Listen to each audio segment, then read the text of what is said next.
Friends, ఆంధ్రప్రదేశ్లో రైతులు రకరకాలుగా ఇబ్బందులు పడుతున్నారు. ముఖ్యంగా వాళ్ళ మిర్చి రైతులు గుంటూరు మిర్చి యార్డులో ధర్నా చేసే పరిస్థితి ఏర్పడింది. కొద్ది రోజుల క్రితమే మిర్చి రైతుల దయనీయ స్థితిని చూసిన తర్వాత ప్రతిపక్ష నాయకుడు జగన్మోహన్ రెడ్డి అక్కడికి వెళ్ళి మిర్చి రైతుల్ని పరామర్శించడం జరిగింది. ఆ సందర్భంగా ఆయనపై పోలీస్ కేసు కూడా పెట్టారు.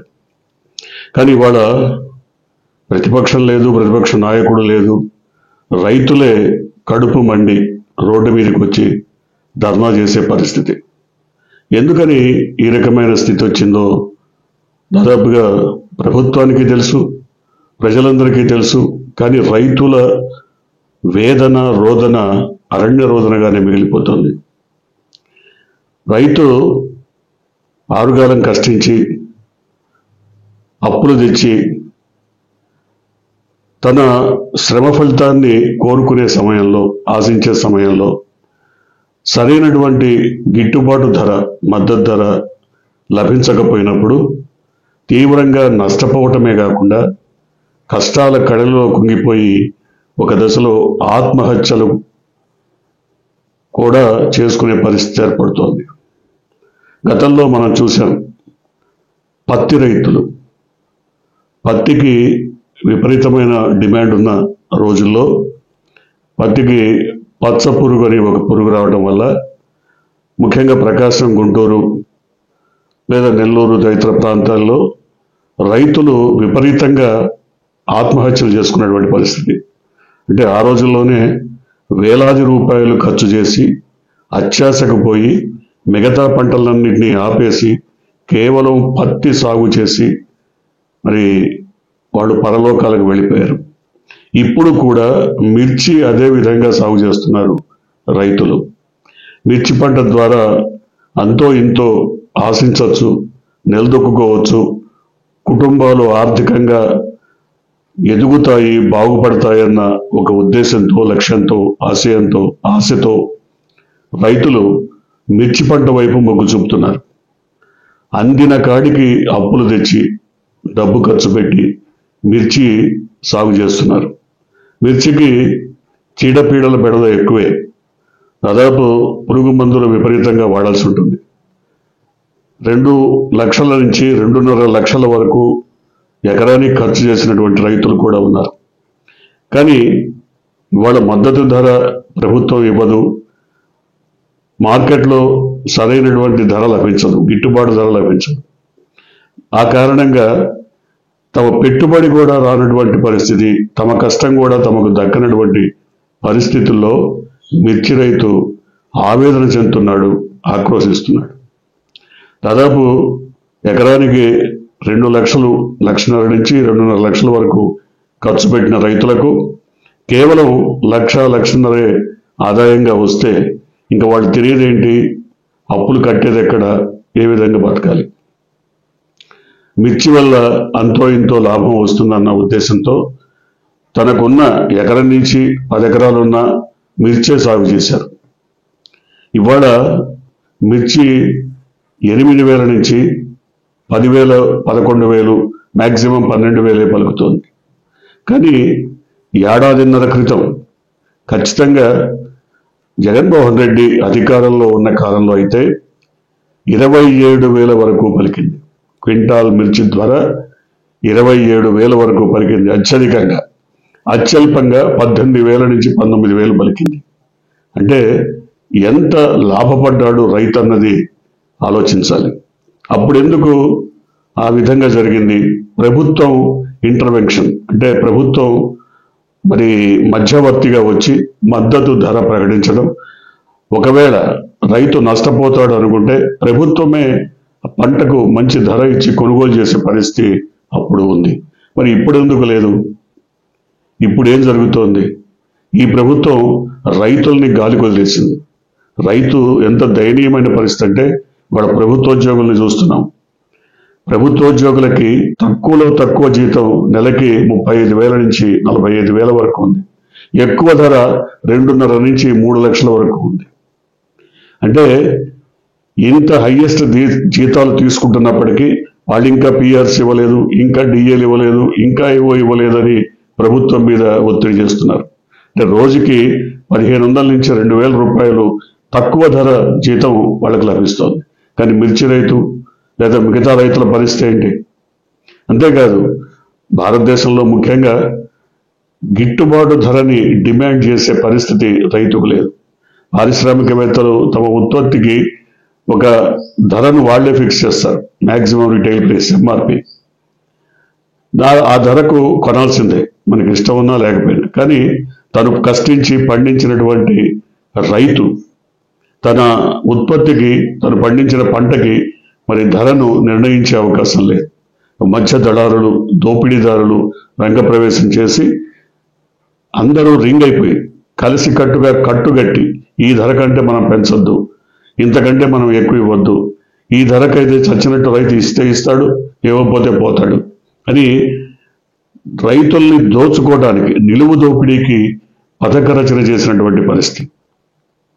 మరి అప్పుడు ఎందుకు జరగలేదు అంటే ఈ రకమైనటువంటి పన్నాగాలను, ఈ రకమైనటువంటి కుట్రలను జగన్మోహన్ రెడ్డి ప్రభుత్వం పూర్తిగా ఎక్కడికెక్కడ నిలువరించింది, నిషేధించింది, కట్టడి చేసింది. కాబట్టి అప్పుడు ఈ వ్యాపారుల కుట్రలన్నీ సాగలేదు. కానీ ఇప్పుడు యథేచ్ఛగా ఎక్కడికక్కడ దోపిడీకి గేట్లు తెరిచినటువంటి పరిస్థితి కనబడుతోంది. ప్రతి విషయంలోనూ ఇదే రకమైన పరిస్థితి. గతంలో ఆర్బీకే సెంటర్లు ఉన్నాయి, రైతు భరోసా కేంద్రాలు ఉన్నాయి. ఇటువంటి పరిస్థితి వచ్చి ఒకవేళ రైతు నష్టపోతే, పంట నష్టపోతే, అకాల వృష్టి, అనావృష్టి వల్ల, ఇంకేదన్నా ప్రకృతి విపత్తు వల్ల రైతు నష్టపోకుండా ప్రభుత్వమే ప్రీమియం కట్టి పంటల బీమా చేసింది. మరి ఇప్పుడేమైంది? ఇప్పుడు అసలు ఆ ఊసే లేదు. అప్పట్లో ప్రతి రైతుకు సంబంధించిన రికార్డులను పరిశీలించి ఎకరం ఉన్నా, అరెకరం ఉన్నా, 5 ఎకరాలున్నా, 10 ఎకరాలున్నా వాళ్ళకి సంబంధించిన మొత్తం రికార్డుల ద్వారా వివరాలు తీసుకొని దానికి ప్రీమియం, అంటే ఏడాదికోసారి కట్టాల్సిన ప్రీమియంని, బీమా ప్రీమియంని ప్రభుత్వమే చెల్లించింది.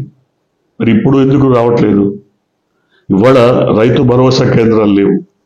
రైతు భరోసా కేంద్రాలు రైతుకి మద్దతు ధర రాకపోతే, ఒకవేళ నష్టపోతాడు అనుకుంటే మద్దతు ధర చెల్లించి కొనుగోలు కేంద్రాలుగా కూడా ఆర్బీకే సెంటర్లు మారిపోయాయి. మరి ఇప్పుడు ఎందుకు లేదు? అసలు ఆర్బీకే సెంటర్లనే నిర్వీర్యం చేసినటువంటి పరిస్థితి. గ్రామీణ వ్యవస్థ ఒక గట్టి పునాదులతో నిలబడుతోంది. గ్రామాల్లో ఆర్థిక స్థితిగతులు మెరుగుపడుతున్నాయి, పరిస్థితులు అన్ని బాగుపడుతున్నాయి అనుకుంటున్న స్థితిలో కొత్త ప్రభుత్వం వచ్చి మొత్తం విచ్ఛిన్నం చేసినట్టు అయిపోయింది. మొత్తం ఆర్బీకే సెంటర్లే కాదు, గ్రామ సెక్రటేరియట్స్ అన్ని నిర్వీర్యం అయిపోయాయి. వాళ్ళ పనులన్నీ ఎక్కడికెక్కడ ఆగిపోయినాయి. ఇవాళ ప్రజలు మళ్ళీ మండల కేంద్రానికి లేదా ఆర్డీఓ ఆఫీస్కి లేదా కలెక్టరేట్కి తిరగాల్సిన పరిస్థితులు ఏర్పడ్డాయి. గతంలో ప్రతి ఒక్కటి కూడా వాలంటీర్స్ ఇళ్లకు వెళ్ళి వాళ్ళని గైడ్ చేసి వాళ్ళకి ఏ పథకాలు వస్తాయి, ఏవి అమలు జరుగుతున్నాయి, వాళ్ళు ఏ రకంగా ఎలిజిబుల్ అవుతారు, అవన్నీ తెలియజేసి ఇంటి దగ్గరే గడప ముందుకే ప్రభుత్వం వెళ్ళింది. ఇవాళ గడప ముందుకు కాదు, ఇవాళ అసలు ప్రభుత్వం ఎక్కడుందో కనబడని పరిస్థితి. సో ఈ రకమైన స్థితి ఏర్పడిన తర్వాత రైతులు ఇంతగా నష్టపోతుంటే, కష్టపడుతుంటే, ఇబ్బందుల్లో ఉంటే వాళ్ళని ఆదుకునే వాళ్ళు ఎవరో కూడా అర్థం కావట్లేదు.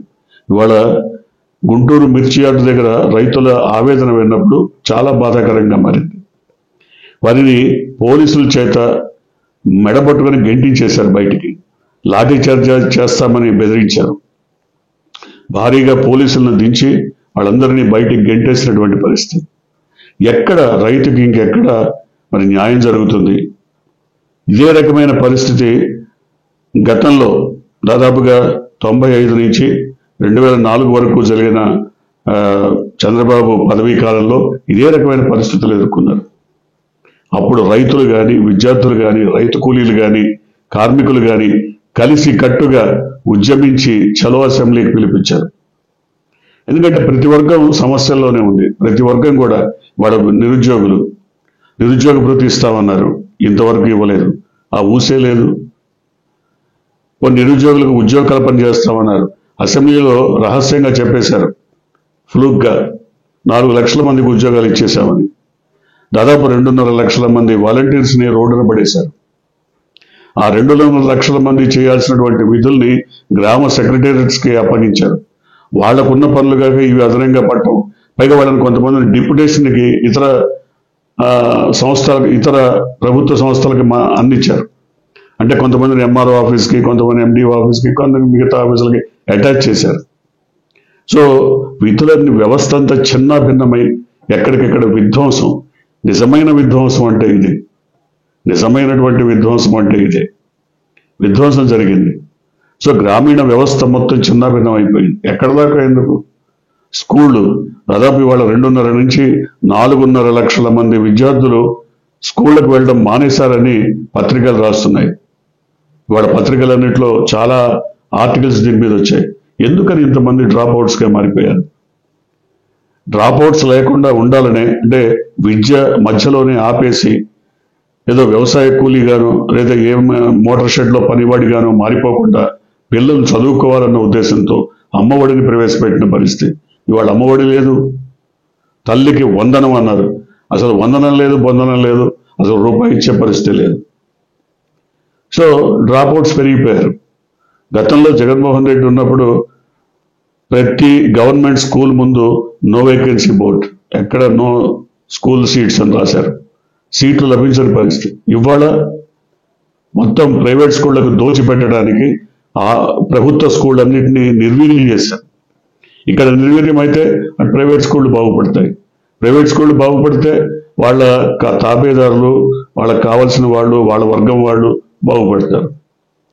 చాలా సింపుల్, సులసూత్రమైనటువంటి ఇది పారామీటర్ ఇది. సో వాడు మనం ఏ విధంగా చూసినా రైతులు కానీ, విద్యార్థులు కానీ, మహిళలు కానీ, ఏ ఒక్కరు, నిరుద్యోగులు కానీ, కార్మికులు కానీ, ఉదాహరణకి వైజాగ్ స్టీల్ ప్లాంట్ తీసుకుందాం. ఎన్ని కబుర్లు చెప్తారు డయాస్ మీదకి వచ్చి, మేము ఆపాము, మేము నిలిపాము, మేము ఏదో దాన్ని ఉద్ధరిస్తున్నామంటారు. కానీ కేంద్ర మంత్రి స్పష్టంగా లేఖ రాశాడు, మేము దాన్ని అమ్మేయటానికి నిర్ణయించుకున్నాం, ఆ పనిలోనే ఉన్నాం, ఆ కార్యక్రమం పూర్తవుతుంది అని రాశారు.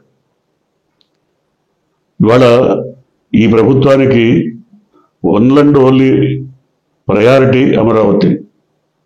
దాదాపు ఇప్పటికి 52,000 కోట్లు దాని మీద ఖర్చు పెడుతున్నారన్న విమర్శలు ఉన్నాయి.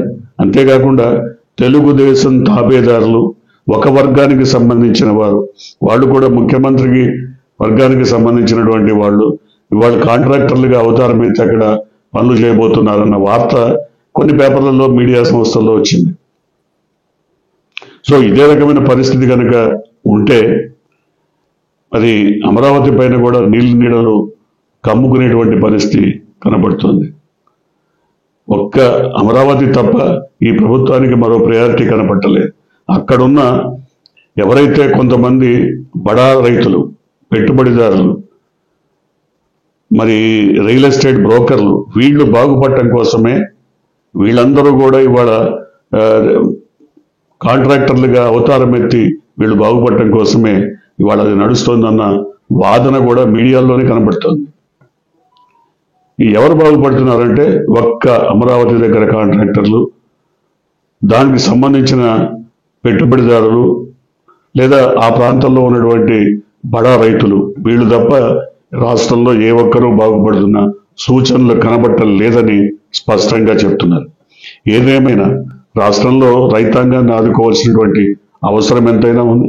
ముఖ్యంగా రాయలసీమలో ఇప్పటికే కరువు పరిస్థితులు నెలకొని ఉన్నాయి. అనేక ప్రాంతాల్లో నీళ్లు లేవు, తాగునీరు కూడా లేదు. తాగునీళ్లకు కూడా కిలోమీటర్ల మేర నడిచిపోవాల్సినటువంటి పరిస్థితి ఏర్పడింది.